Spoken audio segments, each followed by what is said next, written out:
Okay, welcome to the Ideas Board. This show is about exploring ideas, creative thinking, leadership and communication within small business. I'm Aaron Dewhurst, CEO and co-founder of the Glass Whiteboard Company, which is part of the Boldfish Group. We're proud to sponsor TEDxFolkestone, which was the inspiration behind this show, as we delve into and uncover business ideas worth spreading. In this week's show, we'll be looking at visual communication and creativity. I'm pleased to welcome the brand and designer lead for TEDxFolkestone, Warren Sutton from Flourish. Thank you very much. Hi. So what is it that inspires you about TED, and why did you decide to get involved in TEDxFolkestone? Good question. So I started watching TED Talks maybe about 10 years ago, and I found it really interesting, looking at the information that's coming from all of the talks, and then how I can use that within the business, and also personally as well. And so when it came to Folkestone, I was like, right, I need to be involved in that. Perfect timing. Exactly. Nice, I like it. So moving on from last year's branding, the branding has obviously come on slightly with the Mr. Seagull in the background on the glass whiteboard. So Warren, how did Mr. Seagull come about? Yeah, so TED and TEDx has got such a strong brand anyway, but we wanted to do something that was quite unique to Folkestone and would become recognisable. So last year we commissioned Cognitive, who did some beautiful illustrations. This year, we wanted to keep the illustration theme going, so we collaborated with Andy Toohey, local illustrator, and we've come up with this fantastic Mr. Seagull design that hopefully is going to become pretty recognisable. It looks really good. Yeah, it stands out. So let's learn a little bit about Warren and a bit more about his business, Flourish. What was the idea that started your whole business? So originally, back at the beginning, I was a freelancer, and I became so overwhelmed with work that I needed to start employing people. So it's grown really from then, but very very quickly we thought that we should niche within something. So we've ended up niching in sports, fitness and health, which is something that we're really passionate about. And that's enabling us now to really grow the business. Okay, that's nice. Yeah. I like the sound of that. That sounds good. So what were some of the key obstacles or challenges you have faced, but which inspired great ideas? So when we first started, we were going after everything. And like they say, if you go after everything, you go after nothing. So that's where our sort of like niche area came in. But one of the biggest obstacles for us has been actually getting staff and to be able to do the work. Yeah. So we've really built up a really good team of people now that have experience in sports fitness and health and also animation now that we've got as an add-on. Yeah. Animation's quite big now, isn't it? Yeah. So explainer videos, social animations, video. Yeah. It's really exciting. Where did the animation? I just remember the animation for me kind of started on the planes when you get like Virgin used to do their little. That's instead right, of the crew doing the safety thing, it used to be like a little animation video. That's like a little explainer video, isn't it? Yeah. So it's that kind of like things, but probably a bit better nowadays. Yes. And maybe a bit easier. Yeah. What ideas are you currently working on? So I've just come back from Technology Show in Germany, and it's really got me thinking about technology and how that can be used within like sports and fitness. So I'm really keen to start exploring like virtual reality and creating like immersive experiences for for gym members. So you can go into a gym or a sports venue, and the whole experience, right from when you walk through, it's a whole reflection of the brand. So. Okay, so is that like if you got where put the goggles? Is that the virtual reality? Is that where you put the goggles on for virtual reality? Yes. So there's that, but there could also be other experiences within the gym, be that the way it's all set out or the way that it's kitted out. So we're talking at the moment with interior designers and architects so that they can be involved right from the outset about how a gym is put together and how then that experience can be on every touch point for a gym user as they go through the gym. Oh, okay, gosh, that sounds good. So that's just so many different ideas nowadays. Now I don't know. At some point, everyone's got to run out of ideas, haven't they? Yeah, I think. Or you know, it's kind of like things have got to start repeating themselves, or is it just a case of maybe not repeating, but it's just modifying? Yeah, modifying, tweaking, and the user will ultimately sort of like drive what they want, and users now they really want a different experience. It's almost like going to the gym is the new clubbing kind of thing. So it's not just going down the gym; it's like everything else with it. Yeah, I guess that it's the customer experience is the key to. Absolutely, absolutely, yeah. Nice. Okay, so this month's show is about visual communication and creativity. So let's chat a bit more about this. Why is visual design communication so effective at convincing people about new ideas, business and messages? Yeah, well, visual communication is, people instantly get it. So you can get across a whole multitude of information just in one visual, as opposed to someone like reading through like a whole article. And also the mind really absorbs that information and it retains that information. Yeah, I'm quite a pictures man. I exactly. I mean, me too. Yeah. So I guess everyone's becoming a little bit lazier, aren't they? Yeah. Well, it's just the way the brain works. I think most brains are pretty visual anyway. Yeah. Okay. What's the difference between visual and creative ideas versus more business or more productivity focused ideas?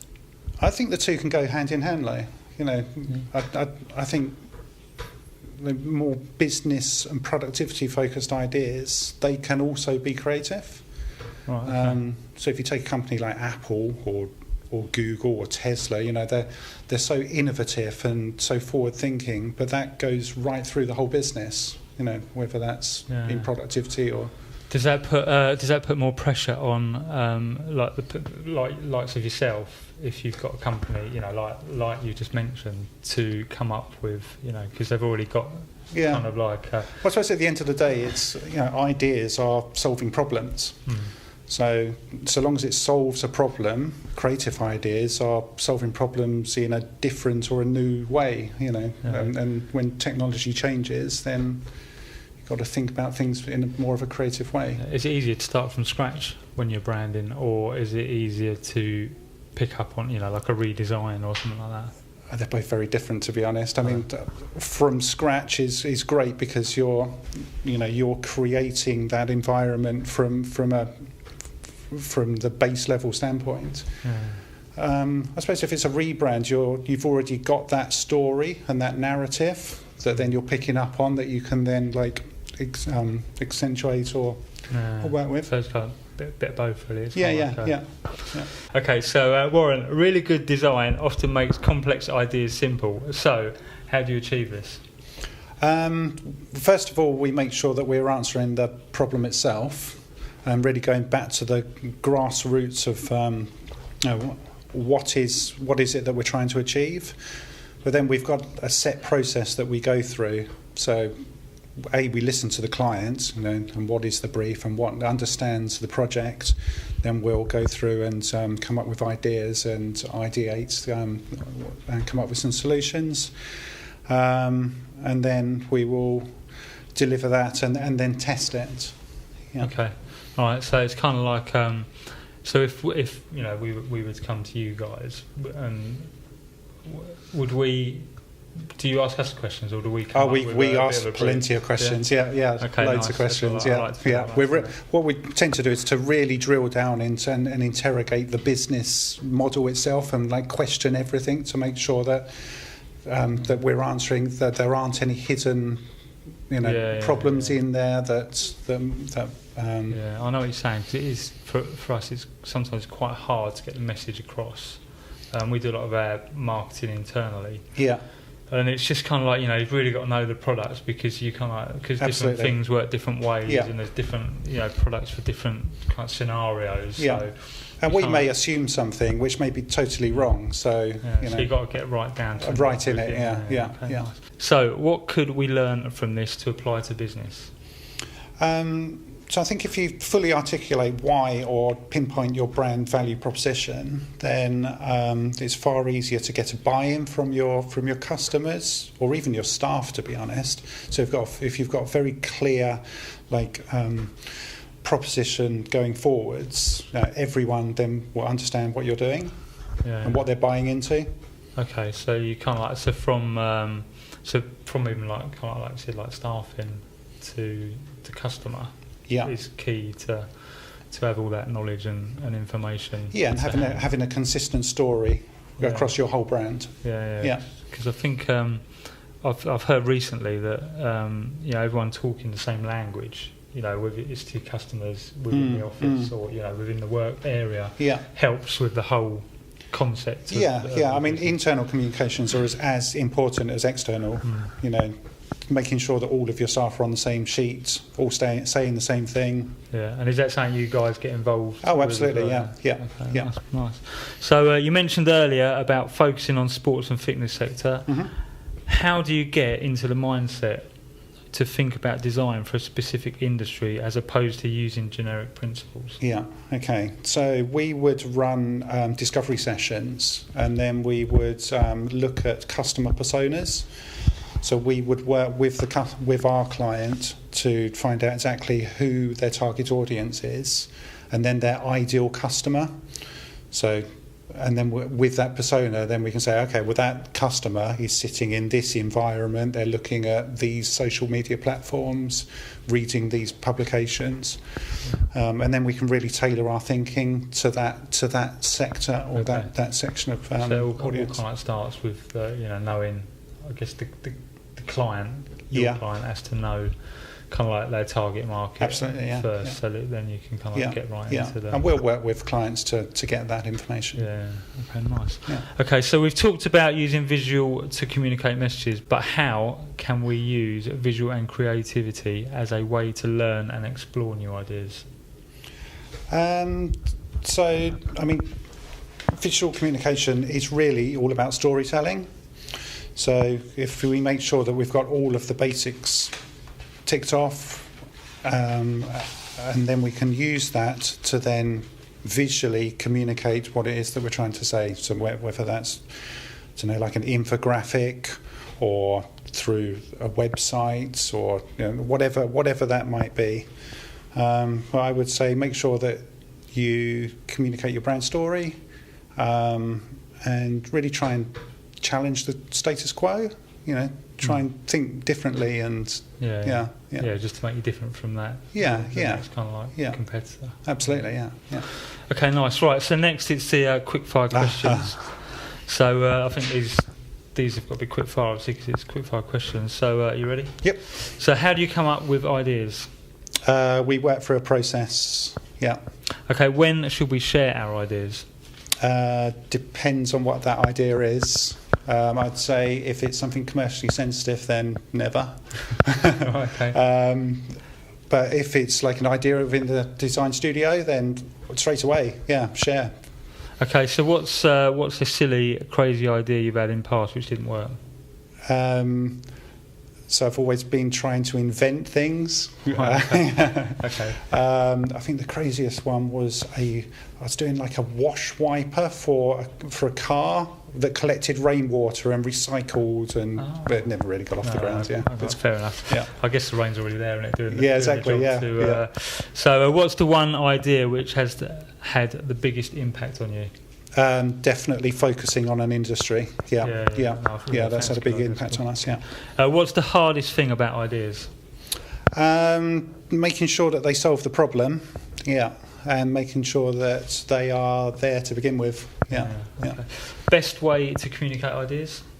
Visually. Yeah. So like Obs. What's an idea you wish you'd come up with? Probably the theory of relativity. Oh, Yeah, okay. Yeah, nice. Yeah, nice, would nice be, technical one be a pretty cool one. Yeah, good. What's your favourite TED Talk? My favourite TED Talk is it's called The Age of Storytelling, and it's by Eric Kezels. He runs a brand agency in Amsterdam. He's such a bit eccentric, crazy stories. I met him a couple of months ago out in the Netherlands, and he's got some crazy stuff going on. Oh, yeah. Nice. Okay, I'll check that one out. If you were to do a TED Talk, what idea would you share? Ooh, good question. Probably about how brands can use technology to create immersive experiences. Okay, good. Okay, that's it. So Warren, thank you for talking to us today. If Pleasure. people want to know about visual communication and the work you do, where can they find out more information? You can go to our website, flourish.agency, or just look up Flourish Folkestone on Google, or go to one of our social platforms. Yeah, Okay, nice. which are Facebook or all the usual ones. All right, thanks Warren. Good stuff. Cheers. Thanks, bye. Thanks.